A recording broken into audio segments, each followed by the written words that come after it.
Hello, this is Sky with Smart Poker Study, and just a few days ago, I received an email from Dr. Tricia Cardner. She runs peakpokermindset.com. She has a podcast. She's written a few books like Peak Poker Performance, for example.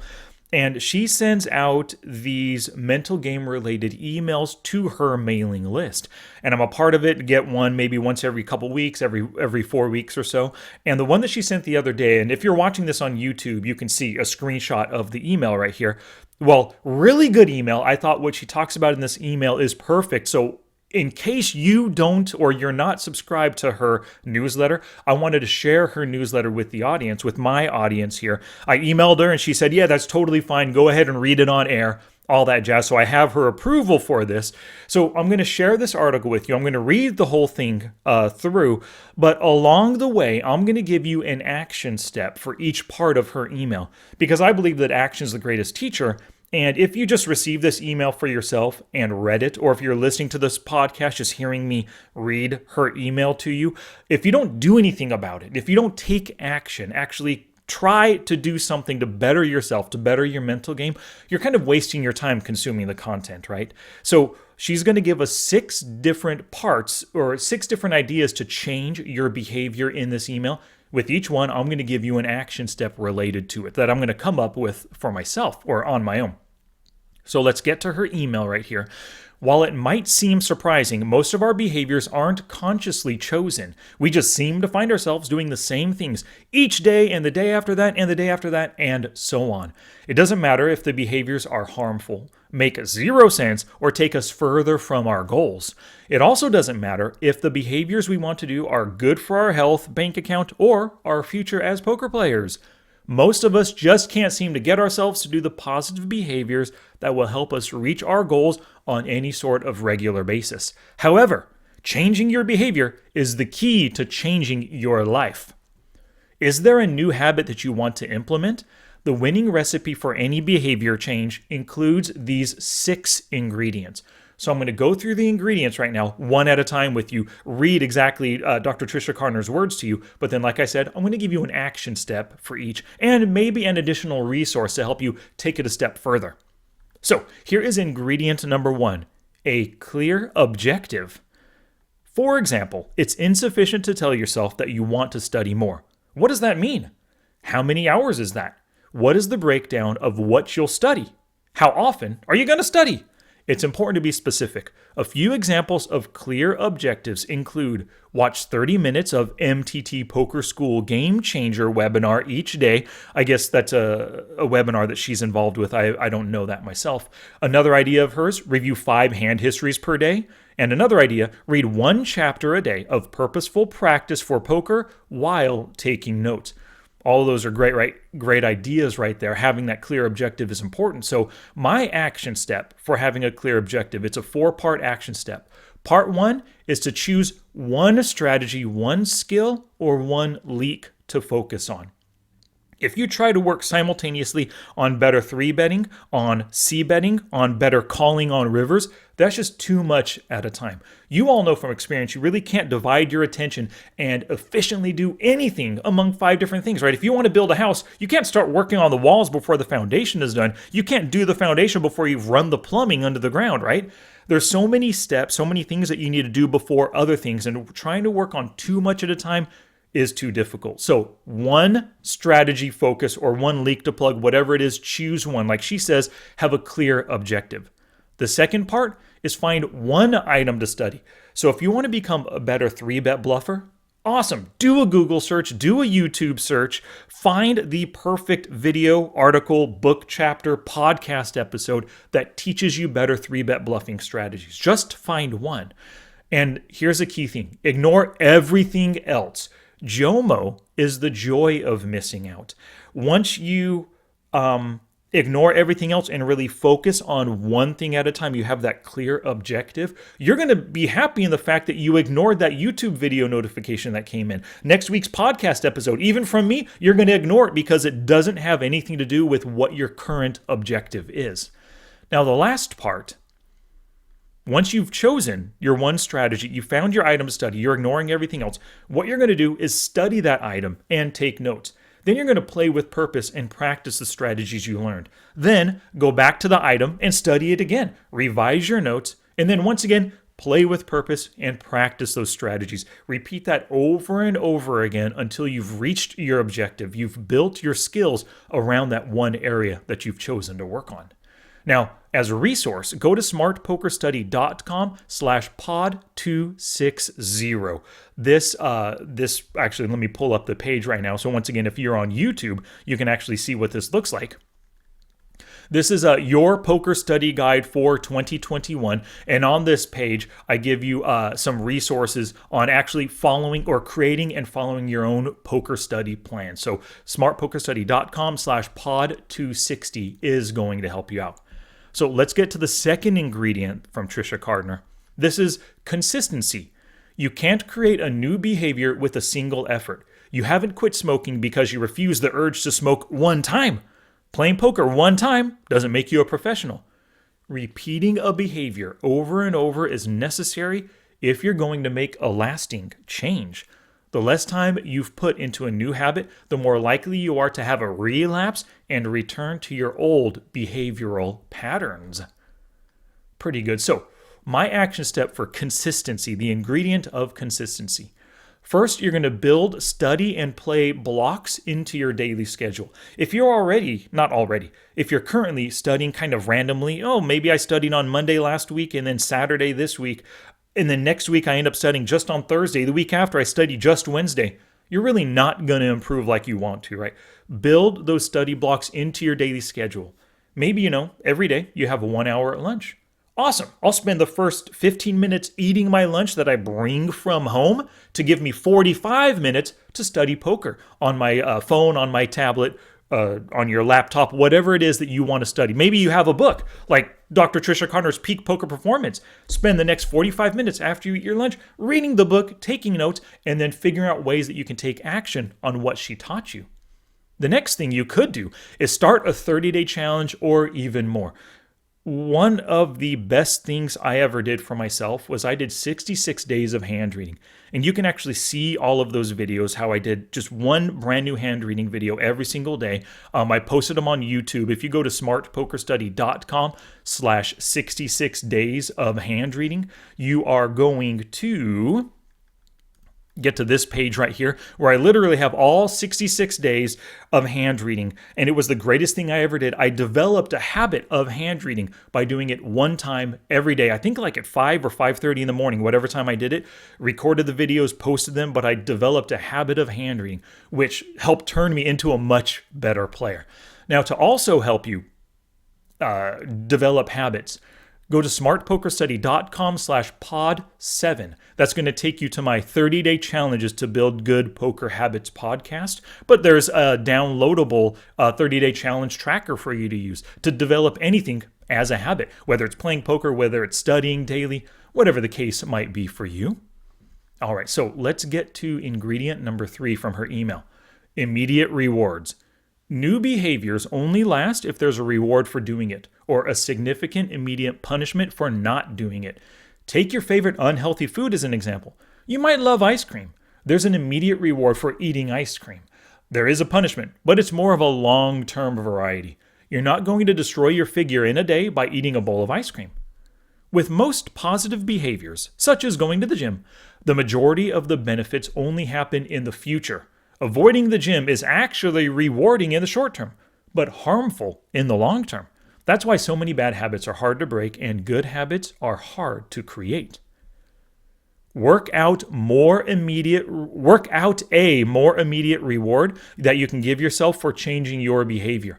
Avoid this step at your own peril. Willpower is in short supply, so don't try to rely on it. Every time you do something that takes you towards your goal, give yourself a small reward or a pat on the back. So my action step right here for immediate rewards. She said, and I totally believe it, willpower is in short supply. Really important idea. You got to know this for yourself. When is it easier for you to do the things that you know you need to do? When is it easiest for you to actually study poker? Is it late at night after you get home, have dinner? Or is it early in the morning? Is it midday at lunch, like I mentioned earlier? Figure out what works for you. I know for me, it's tough to get creative after 11 a.m. Like if I look at the clock right now, I'm actually recording this at 8:53 in the morning. I gotta do it early, right? If I get to, if I, like if my goal is to, if my objective, my clear objective is to write a book this month, I'm going to do my writing before 11 a.m. Then I'll do my editing or whatever else I need to do for Smart Poker Study and the Poker Forge. I'll do it after 11 a.m. because those creative juices, for whatever reason, I know myself, they kind of run out by 11 a.m. So I create early so I can edit and do simple, mundane kind of things later on in the day. You need to figure out for yourself what's preventing you from developing better habits, from changing your behaviors into more healthy, good behaviors for poker and for life. So figure that out. Now, when it comes to immediate rewards, reward yourself with something. I'm not going to dive into that here. Generally, what I like to do is I like to give one action step per idea. And so you can come up with your own rewards, your own reward system potentially. Maybe even Google search, reward myself for good habits. See what comes up if you want to learn more about that. So let's get back to Dr. Tricia Cardner's email. Ingredient number 4, starting small. Avoid starting with the objective of going to the gym for an hour each day or meditating for 90 minutes straight. These are fine objectives, but it's best to create new habits and behaviors by starting small. Begin by meditating for 5 minutes, or try just showing up at the gym and doing whatever is enjoyable for you a few minutes at a time. Love this point right here. So my action step with starting small. Whatever it is, start with 10 minutes. That's so easy to do. Everybody can envision doing something for 10 minutes. You can interrupt a TV show and do something for 10 minutes. You can do some push-ups and squats for 10 minutes. Piece of cake, right? So let's imagine right now, you currently never study, but you know you need to. Block your study time and plan to study for just 10 minutes. This is how I started studying years ago. I didn't like studying poker. I didn't know how to do it. But I forced myself to do it for 10 minutes. Okay, I'll review hands for 10 minutes. I'll read a book chapter in a book for 10 minutes. Eventually what happens is you get accustomed to doing it for 10 minutes. But the great thing is you start for 10 minutes. When 10 minutes is up, you're like getting into the groove. You want to do it more. So it lasts 15 and 20 and 25 minutes. But have that goal of just starting small. Now, let's say you currently are able to play poker for 60 minutes at a time before your mind starts to wander, you get distracted and want to end your session. Well, maybe you ultimately want to play for 120 minutes at a time, but you're at 60 right now. Just go from 60 to 70, 10 minutes once again. Try to add 10 minutes to your play time and just do that gradually. Over time, you'll eventually get to that 120 minutes. But everything is easier if you're starting something new, starting small, like she says. So let's get back to the email. Ingredient number 5 is tracking progress. See how many days you can perform your new behavior in a row. Keep track of your results. All the pounds you lose, dollars you save, pages you read, or minutes you meditate, for example. Be sure to also track the benefits you notice as a result of changing your behavior. Do you feel better? Are you playing better? Love this point right here, tracking progress. I am a big time fan of tracking progress, and because you can't improve what you don't measure. That's a critical idea. So to help you take action with tracking your progress, I want you to go to smartpokerstudy.com/pod346. In this episode, I give you the 41 stats and win rates tracker, and I show you how to fill it out. I discuss it and everything in this episode. Once again, smartpokerstudy.com/pod346. Download the tracker, and I don't care how much you play. Every 2 weeks or every 3,000 to 5,000 hands, record your statistics and record your win rates. If you're actually going through and working on your game, choosing one area to focus on, studying things, playing with purpose, you're going to start seeing results. And the best way to see results is if you're measuring those statistics and win rates. Let's imagine you are working on 3-bet bluffing. Currently, if you measure your 3-bet statistic right now, maybe you're at 3.4%. Well, you can just imagine if you're working on 3-bet bluffing and trying to get better at it and learning strategies for it, that 3-bet percentage should go up, right? 3.4 to 4% to 4.5 to 5 to 6% over time. Now, let's imagine you've been working on 3-bet bluffing for a full month, and a month later, you're still at 3.4%. Yeah, your studies have not affected your gameplay and your strategies as much as you would have hoped. Seeing that right there, realizing that, oh my God, I've been studying 3-bet bluffing for a month and I'm still at 3.4%, something's wrong. Now you can go back and figure out what is it that you're doing wrong? What are you missing? Are you actually studying off the felt but not applying the strategies in game? Are you trying to apply them but it's so difficult because you're playing too many tables you can't focus on it? Are you distracted because you're, I don't know, on Twitter watching ESPN while you're playing and you can't implement those 3-betting strategies? Whatever it is, now that you know that you're not using the strategies, you can figure out why that is and make a plan to change it. So let's get back to the email. Ingredient number 6, the final one, is persistence. There will be plenty of bumps in the road. It's imperative to stay the course for as long as it takes. Regardless of how many setbacks you endure along the way, you simply must keep trying. How could you possibly fail in the long term if you never gave up? It can be challenging to change your behavior. Unfortunately, many negative behaviors are enjoyable in the short term, and many positive behaviors are only positive in the long term. This makes it difficult to stop engaging in negative behaviors and difficult to create positive behaviors. Even so, you can make change as long as you follow the process. Define your desired behavior, give yourself rewards, and do your best each day, and eventually success will be yours. Totally agree with all of that right there. My action step for number 6, persistence, is expect the bumps in the road and list out what might derail you.